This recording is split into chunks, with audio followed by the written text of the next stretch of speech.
What's going on YouTube? Shamrock here. I've got another video for you today, and what I want to talk to you about today is some stuff that's really been bugging me about the competitive Call of Duty scene. Now, this video, what it's going to be about, it's going to be what I think MLG, the teams and organizations, and the players, what I think they need to do to really take competitive Call of Duty to the next level. The growth has been phenomenal going back to date. I haven't been in the community long, but I know the growth has been substantial since I've joined about the past year to 2 years. It's just continuously grown.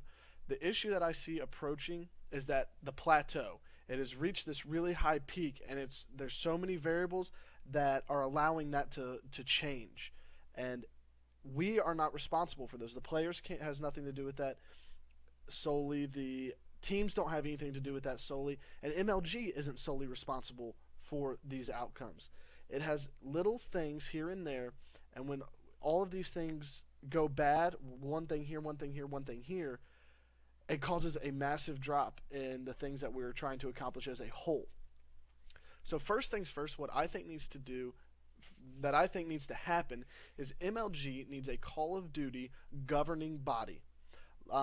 This organization would be solely responsible for handling all things Call of Duty. They have the admins and stuff, but they need a set group. They need a Call of Duty board, if you will, a set group of 5 to 7 people that sit down at the release of every game and have the rule sets ready to go within the first 2 weeks of a game.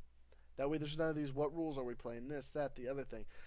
The headache is very real when a new game releases, and we're all trying to play the rules that we think are going to happen, the maps that we think are going to happen, just to find out a week later, we're not using this perk, we're not using these kill streaks, we're not using this map. And then we go and we do it again, and it takes about a month, almost 2 months for it to really take hold. But this body can't do it on its own. This board, well, I'm going to reference them as board from now on. This board needs to work hand in hand with the developers of the game. So they need to work hand in hand with Activision. MLG is pretty much all there is when it comes to competitive gaming. If you want to do something in competitive gaming, MLG is pretty much where it's at. They have done a great job at building that brand and taking it to do what they want it to do, and they've succeeded in that. So they are what we have right now. I do think that they are on the verge of really becoming a true competitor in not only esports but in competition as a whole. I'm not talking NFL and baseball. They can reach that, but I'm talking about they are on par or getting close to the X Games and some of those smaller sports that you see. So this board needs to work hand in hand with the developers.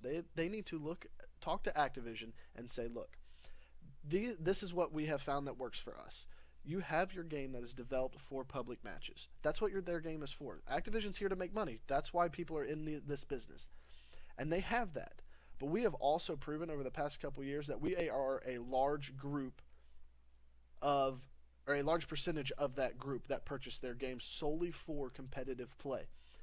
Now, I'm going to reference Nadeshot in this. He has over 1 million subscribers on his YouTube channel. And over the past for pretty much all of Ghost and most of Black Ops 2, he posted mainly competitive gameplay.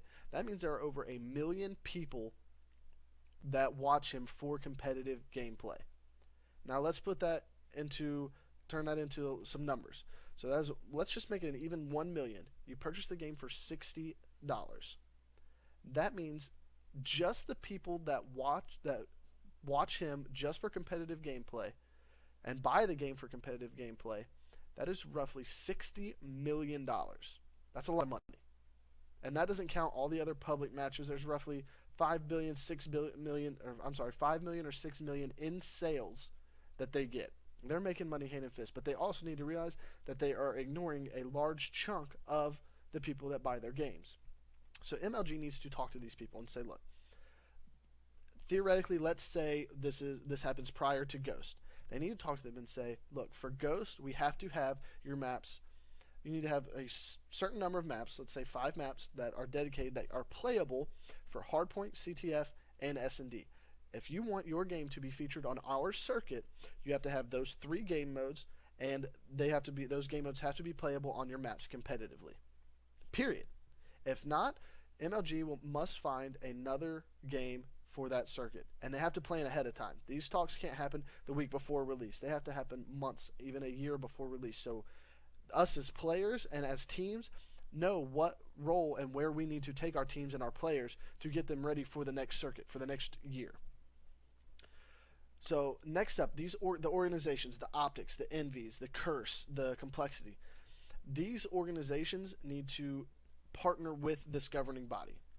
So this board speaks with each major team. It says, what do you feel is needed in the next Call of Duty? So once again, let's go back before Ghost. What do you feel is needed for Ghost?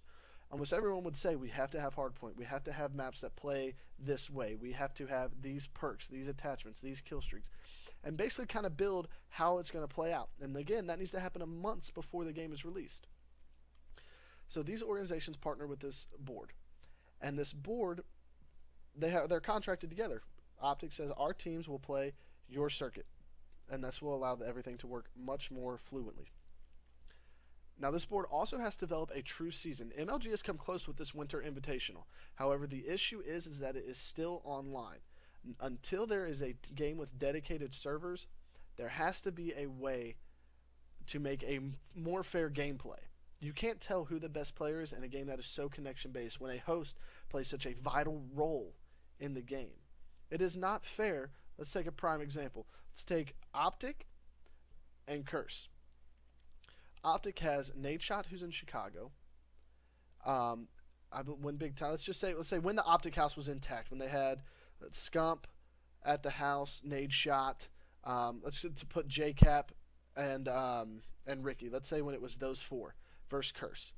Curse is spread out a lot more. I mean, you have Parasite all the way out in California, and Optic host. They basically have quad host against a guy in California. That is not a fair matchup at all. I don't care what anyone says.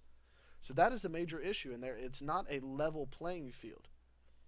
Now, I understand with home field advantage, but home field advantage comes down to crowd noise and whether you bat top of the inning or bottom of the inning. That's pretty much where it is. Home field advantage on Call of Duty right now it's massive. It takes it's a huge factor in the game. So that has to be figured out. And that's where this board has to talk to the developers and say, we have to have this. This has to happen, or else we cannot feature you on our competitive circuit. So when this season develops, I think it would be best for either 3-month or 6-month seasons. And it's set up right now for 3-month seasons. So you have a 3-month period. So the game releases, and then you have 3 months of this season. And the members of this pro circuit, let's say there's 12 teams, are those that place top 12 in the last LAN event from the previous Call of Duty. So the top 12 from the last event of Call of Duty Ghosts are in the pro circuit for the first season of Call of Duty Ghosts. Now, what you do is that you go back and they play this season. And it's all building up to the first LAN of Call of Duty Ghosts. So Call of Duty Ghosts now has its first LAN. Those top 12 teams, or however many you want to do, are in your championship bracket. They earned it from previous play. Then you have your open bracket, which needs to be expanded. It has grown too much to only have that few of teams. Whether it means you have to have more stations or whatever, it needs to be expanded, plain and simple. There's too many people that are trying to make a name for themselves, and it's become this elitist society where it is very hard to get in. And I understand a lot of people don't want to play all these matches and all this. You got to. If this is what you want to do, this is what the hoops you have to jump through. If you want to build your name, this is the steps. This is the step. You have to go from step 1 to step 5. You can't go 1 to 3 to 5. You have to go 1, 2, 3, 4, and 5. These are the steps to climb the ladder to success. So it needs to be expanded, but that's for a whole nother discussion. And then you take the top 12 from this first LAN, and that is your next pro circuit. And then that builds up for 3 months up to your next LAN, and so on and so forth until the next release, and it's just a revolving door. Now, what has to happen, and this is both on the teams and the players, organizations and players must sign contracts with each other for the duration of that season. Now, there should be trade clauses, there should be these things to protect both the players and the teams from bad blood. If teammates aren't getting along, You need to be able to trade them, but the players cannot just leave. You're leaving the organization out to dry. You're leaving the team out to dry. All these things. And as being a professional, think about it. We're not thinking Call of Duty. We're talking professional. If you are a professional at your job, first off, let's start with sports. If you are a professional baseball player and you and your catcher, you're a pitcher and your catcher is not getting along, can you just quit the team? Well, you can. You can retire. Or you can pay an ungodly amount of money and basically breach your contract, in which you'll be in court and be bankrupt. So neither one of those are valuable options. Know what you do. You suck it up. You get over it. You don't have to be friends. You just have to perform your job. Plain and simple. Chemistry and all that stuff. Chemistry is more of knowing where each other are and how each other plays than going out for a beer after the event. That's what chemistry is. So these teams, they have to have contracts with each other to protect each other, to protect the players from leaving the organizations out to dry, and the players have to be compensated some way. They have to be paid, whether it's a base salary of $30,000. I mean, that's an average living. And then you still have your YouTube and Twitch on the side from being a pro player. But this is where these orgs are going to have to start getting financial backers to really take it to the next level. If you want the right members, and that's where it's going to come down to competition. Let's put it like this. If Optic wants to sign, let's say Optic wants all of Complexity's roster, and Optic has that financial backing. Let's say Complexity's only getting paid 30. Optic comes in and says, we'll pay you 50 next season. It's yours. See, and that's going to really take competition to the next level. And it's what you're going to have to build this all, basically take the NFL or MLB, any major sports organization, and model it after that. You have to have salary caps and all of these things and work it out. That's where competition is built. Not, I don't like you, I'm not playing with you anymore. Not, we're not winning, I'm done, or I'm retiring, or any of this. You're leaving too many people out to drive, and it's taking competition down. It's not escalating it. There is a reason Complexity is winning so much, because they're solid. They've stayed the same. One roster change, and close to a year, if not over, while Optic went through 5 in a matter of a month. That's the issues that are happening. And this is where it comes on the players. Players have to realize they're playing for the name on the front of the jersey, not on the back. It's about your team. Your team's going to take care of you if you take care of your team. You play and you win, they're going to take care of you. And that's what it has to fall down on. And all of these things only happen if MLG is able to plan in advance. These teams, these orgs, and even these, like myself, for my team, if I want to play at Anaheim, I don't know the dates yet. I don't know when I can purchase a pass. That has to be planned way in advance. That way we can actually plan. For me, I'm 23 years old. I live on my own. It is tough for me to plan for an event that I don't know when it is. I have to save up my money and this and that, the other thing. I don't have the sponsors paying for me right now. So for me to travel, I need to be able to budget my money up to that point.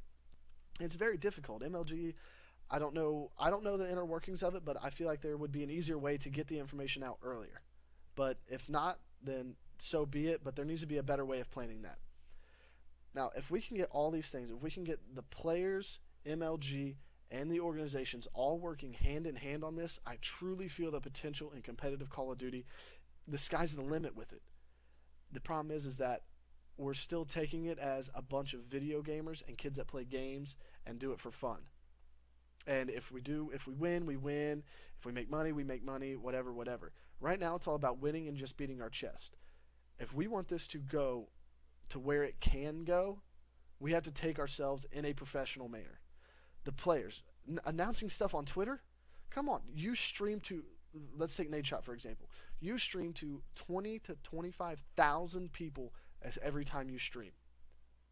There should be no difference than when a football team announces the retirement of a player or a new coach.